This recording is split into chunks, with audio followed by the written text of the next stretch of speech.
नमस्कार, news nation digital के हमारे इस खास एपिसोड खबरें दुनिया की में आपका स्वागत है। मैं हूं सुमित कुमार दुबे। हिजबुल्लाह के चीफ हसन नसरल्लाह और हमास के चीफ इस्माइल हानिया की मौत के जवाब में इजराइल पर ईरान की ऐतिहासिक मिसाइल स्ट्राइक्स के बाद अब हर किसी को इजराइल के जवाब का इंतजार है।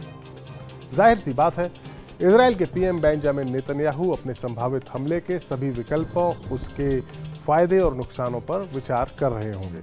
तो वहीं ईरान ने भी इस हमले से निपटने की, संभावित हमले से निपटने की सभी तैयारियां शुरू कर दी हैं। और इन तैयारियों में सबसे पहला और सबसे अहम काम है ईरान के भीतर मौजूद उन गद्दारों की शिनाख्त करना जो इजराइल के लिए जासूसी कर रहे हैं। और इसी कवायद के तहत कई जासूस पकड़े भी गए हैं। इनमें वो जासूस भी शामिल हैं जिनकी निशानदेही पर संभवतः लेबनान में हसन नसरल्लाह की हत्या की गई थी। हमारे आज के इस एपिसोड में हम बात करेंगे इजराइल के साथ जंग की सूरत में ईरान की तैयारी की। आपको ये भी बताएंगे कि कैसे सुप्रीम लीडर को नसरल्लाह की मौत का अंदेशा हो गया था और कैसे ईरान अब गद्दारों से निपट रहा है। लेकिन ईरान की तैयारियों पर बात करने से पहले हम आपको लेबनान की जानकारी देते हैं, जहां हिजबुल्लाह ने इजराइल को एक तगड़ा झटका दे दिया है।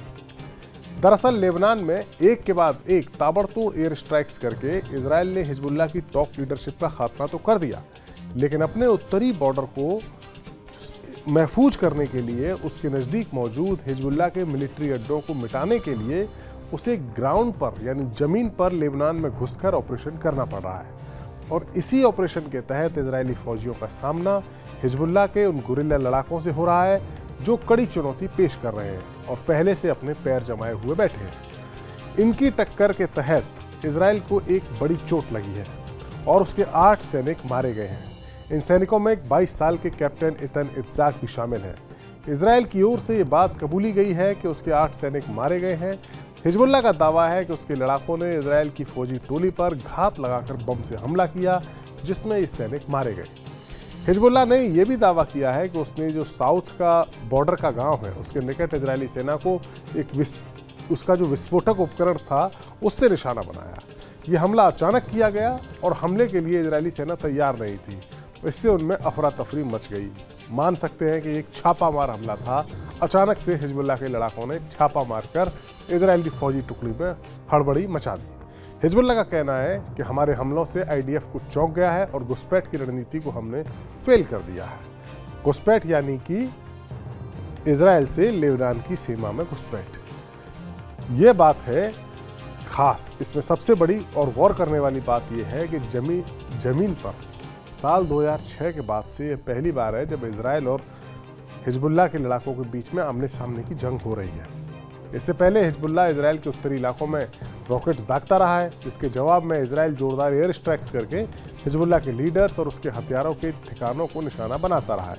लेकिन अब बारी ग्राउंड ऑपरेशन की है, जिसके तहत इजराइल अपने और हिजबुल्लाह के असर वाले लेबनान के बीच लेबनान की जमीन पर एक बफर जोन बनाना चाहता है, ताकि हिजबुल्लाह के रॉकेट्स उसके उत्तरी इलाकों तक पहुंच ही ना सके और उसके हजारों नागरिक अपने घरों में वापस लौट सके।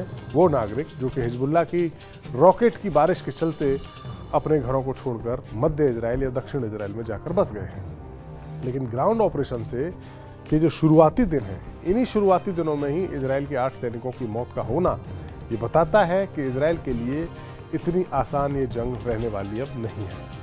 आसान तो अब ईरान पर हमला करना भी नहीं होगा, क्योंकि ईरान ने इजराइल के उन जासूसों की धरपकड़ शुरू कर दी है जो ईरान के सिस्टम में पहले से मौजूद है। एक मीडिया रिपोर्ट के मुताबिक नसरल्लाह भी ऐसे ही किसी जासूस की गद्दारी के चलते मारे गए थे और ईरान के सुप्रीम लीडर खामनेई को पहले से इसका अंदाजा हो गया था कि नसरल्लाह की जान को खतरा है, लेकिन सुप्रीम लीडर की सलाह को नज़रअंदाज किया गया। इस मीडिया रिपोर्ट के मुताबिक एक ईरानी अधिकारी के हवाले से ये बताया गया है कि जब 17 सितंबर को इजराइल ने हिजबुल्लाह के लड़ाकों के पेजर्स में विस्फोट करके हमला किया, तभी सुप्रीम लीडर को अंदेशा हो गया था कि नसरल्लाह की जान को खतरा हो सकता है और खामनेई ने यानी सुप्रीम लीडर ने एक दूत के हाथ ही संदेश भेजा कि हिजबुल्लाह के चीफ यानी नसरल्लाह को लेबनान छोड़कर ईरान आकर रहना चाहिए। ये रिक्वेस्ट की गई। ईरान की खुफिया रिपोर्ट्स में ये बताया गया था कि इजराइल के पास हिजबुल्लाह के भीतर भी लोग हैं, यानी हिजबुल्लाह के सिस्टम में भी इजराइल के लोग हैं और ईरान के सिस्टम में भी इजराइल के लोग हैं और वो नसरल्ला को मारने की योजना बना रहे हैं। इस अधिकारी ने कहा है कि खामनेई का संदेश लेके जाने वाले व्यक्ति कोई और नहीं बल्कि सीनियर ईरानी रेवोल्यूशनरी गार्ड के कमांडर ब्रिगेडियर जनरल अब्बास नीलफरोशान थे। वही अब्बास जो कि नसरल्ला के साथ उस वक्त उस बंकर में थे जब इजराइल ने हमला किया और नसरल्ला के साथ साथ वो भी मारे गए। इस रिपोर्ट के मुताबिक ईरान की IRGC का एक सीनियर अधिकारी नसरल्ला की लोकेशन को लेकर काफ़ी ज़्यादा उत्सुकता दिखा रहा था और वो जानना चाहता था कि नसरल्ला की करंट लोकेशन क्या है, उस लोकेशन पर नसरल्ला कितने वक्त तक रुकेगा और उसके बाकी वेयर अबाउट्स क्या रहेंगे। इस शक के बिना पर उस अधिकारी को गिरफ्तार कर लिया गया है।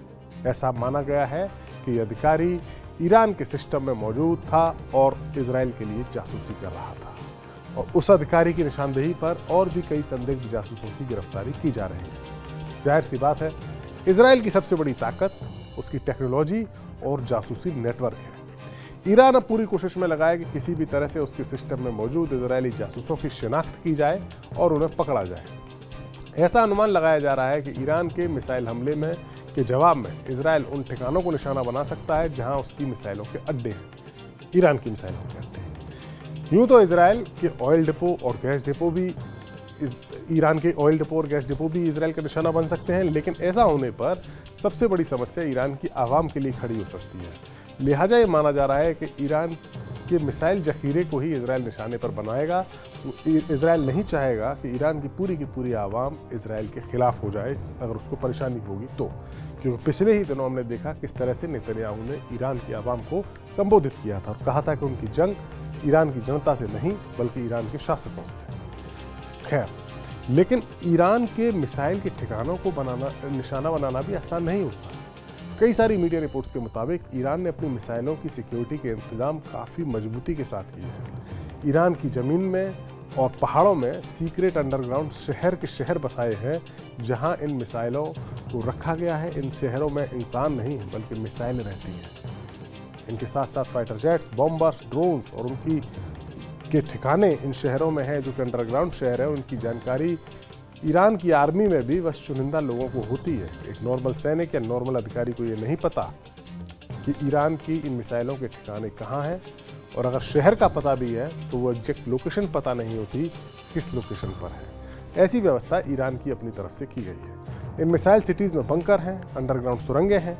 इन्हें पत्थरों और रीइंफोर्स्ड कंक्रीट के साथ बनाया गया है। इन बंकरों में मीडियम रेंज की मिसाइलें सेफ रखी जाती हैं। ये बंकर जमीन से 500 मीटर यानी आधा किलोमीटर की गहराई में है। इतनी गहराई किसी भी तरह के हमले से ईरानी हथियारों, मिसाइलों, फाइटर जेट्स और बॉम्बर्स को बचा सकती हैं, ऐसा ईरान का मानना है। इन सीक्रेट एयरबेस पर किसी भी तरह के परमाणु हमले का भी असर नहीं होगा, ऐसा माना जा रहा है। जाहिर है ईरान की तैयारी पूरी है, लेकिन इजराइल हमेशा की तरह अपने दुश्मन को चौंकाने में यकीन रखता है। इजराइल का हमला जब होता है तो वो अपने आप में एक पहला हमला होता है, चौंकाने वाला हमला होता है, जैसा हमने हाल ही में देखा कि किस तरह से पेजर्स में अटैक करके इजराइल ने पूरी दुनिया को चौंका दिया। अब देखना होगा कि इजराइल इस बार कोई चौंकाने वाला हमला करके कोई ईरान को बड़ा नुकसान पहुंचाता है या फिर कोई प्रतीकात्मक हमला करके इस तनाव को ठंडा करने की कोशिश करता है, जैसा कि बताया जा रहा है कि अमेरिका उस पर दबाव डाल रहा है। देखना होगा। हमारा वीडियो आपको कैसा लगा? कमेंट सेक्शन में जाइए और अपनी राय हमें ज़रूर दीजिए। नमस्कार।